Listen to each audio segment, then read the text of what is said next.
Halo kelas 11, sekarang kita sambung materi kita di bab ini yang terakhir tentang siklus Carnot. Nah, siklus itu sendiri apa gitu? Siklus itu adalah proses ya. Proses dari keadaan awal dan berakhir pada keadaan awal itu. Jadi misalnya dimulai dari proses A, B ke C, nanti kembali lagi ke A, kembali ke proses awalnya. Nah, siklus Carnot itu adalah siklus ya, usaha yang dikenalkan oleh Sadi Carnot gitu ya. Nah, pada siklus Carnot ini ada 4 proses ya yang terjadi pada siklus Carnot. Kita lihat pada gambarnya ini ya. Ada Q1, Q2, kemudian ini adalah W-nya kerjanya. Nah, pada siklus Carnot ini terjadi 2 proses ya. Terjadi 4 proses, di mana 2 prosesnya adalah proses adiabatik dan 2 proses adalah proses isotermik ya. Kita lihat pada proses AB ini terjadi adalah proses isotermik. Jadi kalau misalnya lengkungannya agak landai, itu dia isotermik. Kalau dia lingkungannya lebih cekung, itu berarti dia adiabatik.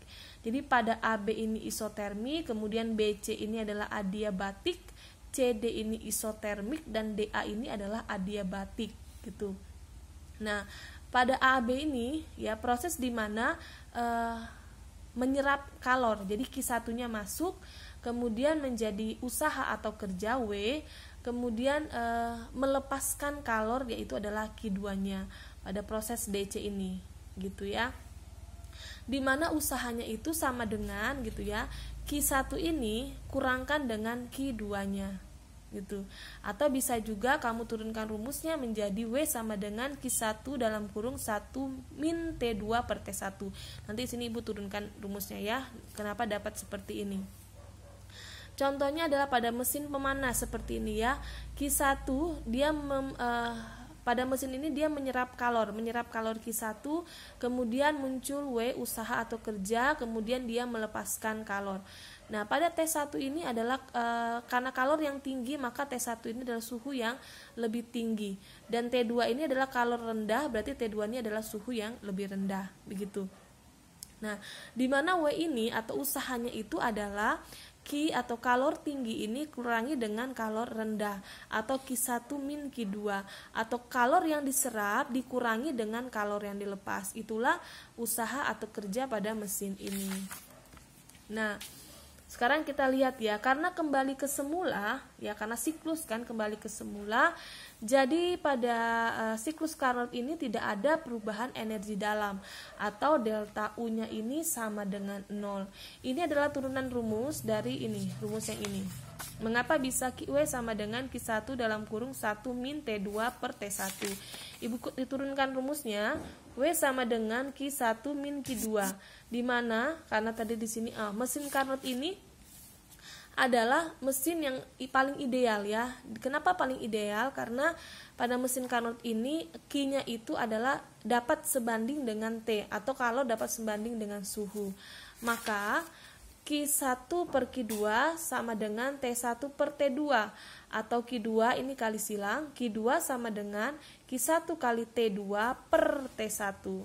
Nah, ini kamu ganti Q2-nya menjadi Q1 kali T2 per T1 gini ya. Maka secara matematis kita rubah menjadi Q1 dalam kurung 1 min T2 per T1. Karena kalau ini kalikan ini hasilnya ini dikalikan ini hasilnya ini. Jadi yang ini sama saja dengan ini. Maka dapat kamu rumuskan menjadi seperti ini. Maaf, aku coret lagi nih ya. Gitu.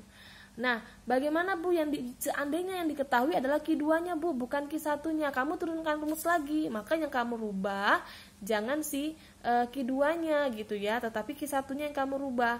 Pakai yang ini, Q1 sama dengan Q2 kali T1 per T2 gini kan. Maka nanti Q2-nya Q1-nya kamu rubah menjadi Q2 kali T1 per T2 kurangkan dengan Q2. Nanti turunan rumusnya menjadi W sama dengan Q2 dalam kurung T1 per T2 min 1. Itu jika diketahui Q2-nya. Silakan turunkan rumusnya sendiri ya. Sekarang adalah efisiensinya gitu. Nah, Efisiensi ini artinya berapa persen gitu ya mesin ini bekerja. Semakin besar nilai efisiensinya artinya mesin ini semakin baik gitu ya. Jadi mesin paling ideal bila mempunyai efisiensi yang maksimum. Artinya kerja mesin itu sangat efisien gitu.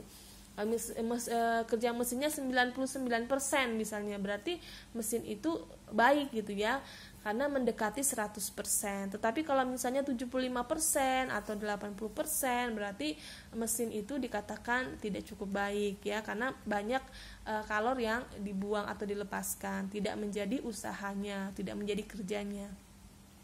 Nah, untuk mencari berapa keefisiensinya, kita pahami dulu kan, efisiensi itu kan artinya usaha banding dengan kalor yang diberikan. Jadi pada mesin pemanas ini ya kan, kalor yang kita serap adalah Q1, yang keluar ini yang menjadi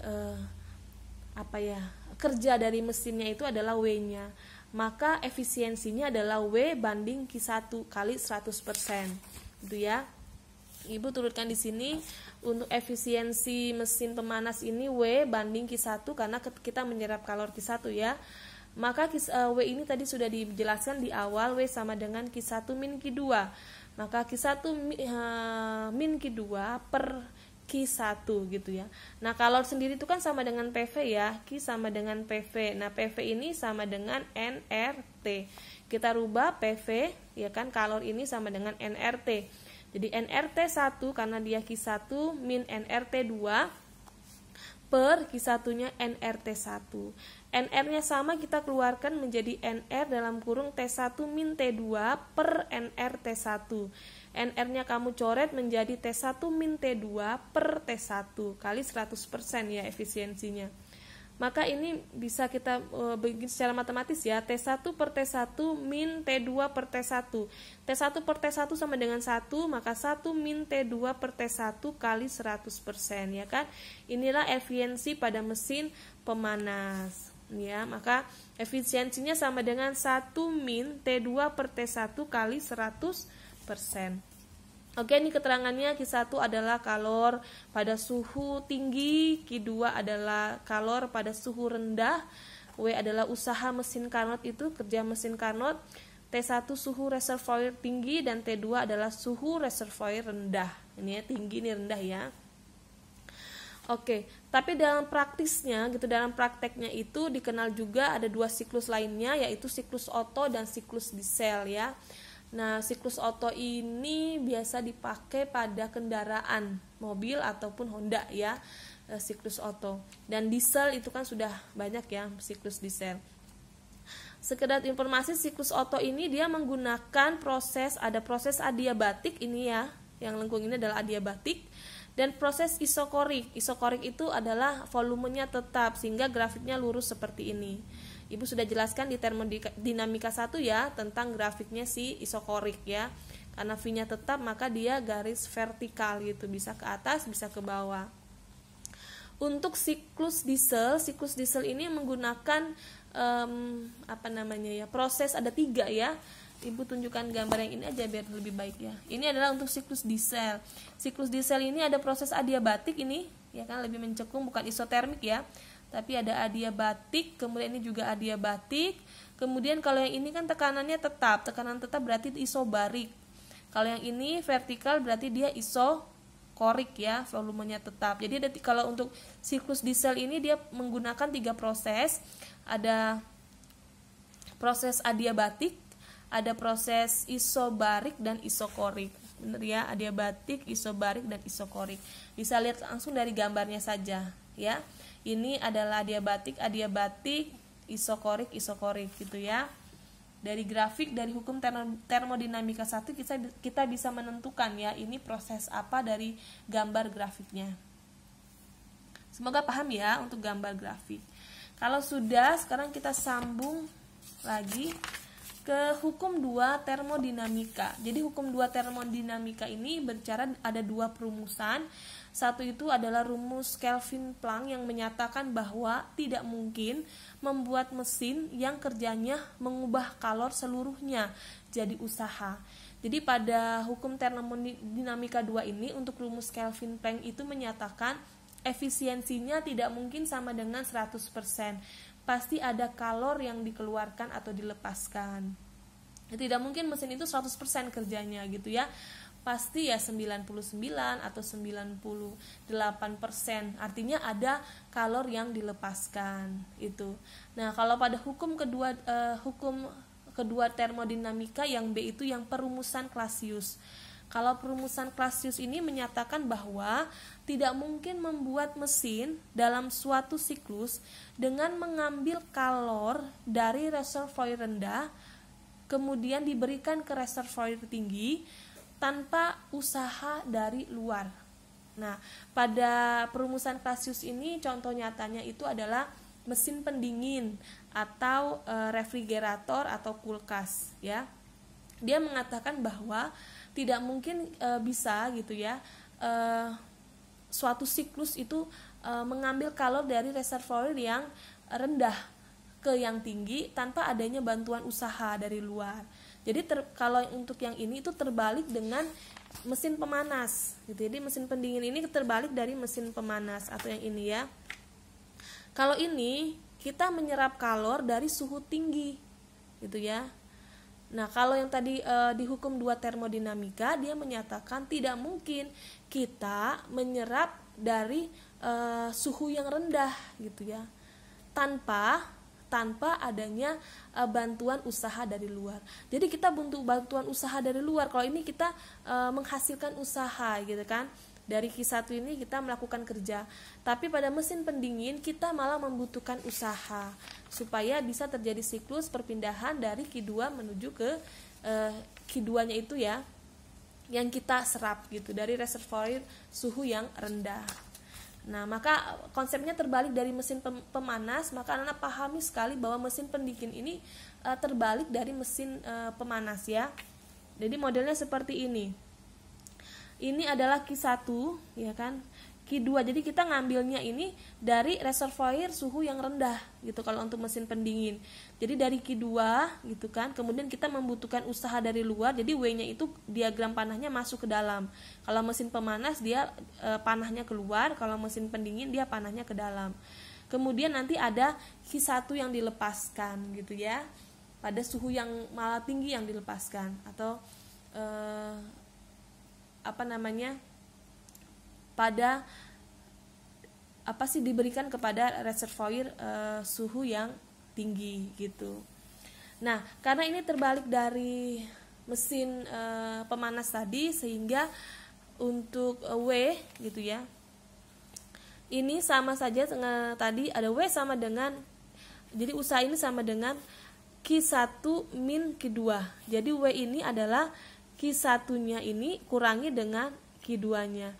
Atau W sama dengan ini ya, atau Q1-nya sama dengan ini, Q1-nya sama dengan W-nya tambah dengan Q2-nya gitu. Kemudian untuk mencari W-nya berapa Q2 tadi ya, Q2 sama dengan W sama dengan Q2 dalam kurung T2 per T1 min T1. Kemudian ini efisiensinya yang berbeda. Ya, efisiensinya yang berbeda. Kita lihat ya. Tadi ini Q1 1 min T2 per Q1 1 min T2 ini sama ya, sama yang ini. Kemudian ini juga sama seperti yang ini ya. Nanti tinggal mana yang diketahui Q2-nya atau Q1-nya. Gitu ya. Kemudian untuk efisiensi kerja pada mesin pendingin itu adalah rumusnya itu terbalik dari si yang tadi ya. Kalau tadi kan seperti ini. 1 min T2 per T1 kali 100% untuk efisiensi mesin pemanas. Kalau untuk efisiensi mesin pendingin ini menjadi eta sama dengan T1 per T2 min 1 kali 100%. Jadi turunan rumusnya dari sini. Karena dia dari kita menyerap dari Q2-nya ya, bukan Q1. Kalau yang mesin pemanasan kita serap dari Q1. Kalau ini kita serap dari Q2, maka W usaha per Q2-nya. Itu kalau ini kan W per Q1. Kebalikannya ini W per Q2. Turunkan seperti tadi. W itu adalah tetap Q1 min Q2 ya per Q2-nya, maka nRT1 min nRT2 gitu ya, per nRT2, karena ini Q2, nR-nya kamu keluarkan menjadi T1 min T2 per T2, coret-coret, menjadi T1 min T2 per T2 kali 100%, ini T1 per T2 min T2 per T2, atau T1 per T2 min 1 kali 100%. Jadi inilah ya efisiensinya untuk mesin pendingin gitu ya. Nanti kita langsung ke contoh soal saja biar lebih paham gitu, untuk mencari usaha pada hukum termodinamika 2 atau pada siklus Carnot. Oke, segitu saja untuk penjelasannya hukum 2 termodinamika sama siklus Carnot. Nanti kita pada saat virtual Ibu akan berikan contoh soalnya. Jadi tidak di video ya. Besok Senin kita langsung ke contoh soal untuk siklus Carnot sama untuk hukum 2 termodinamika. Terima kasih kelas 11.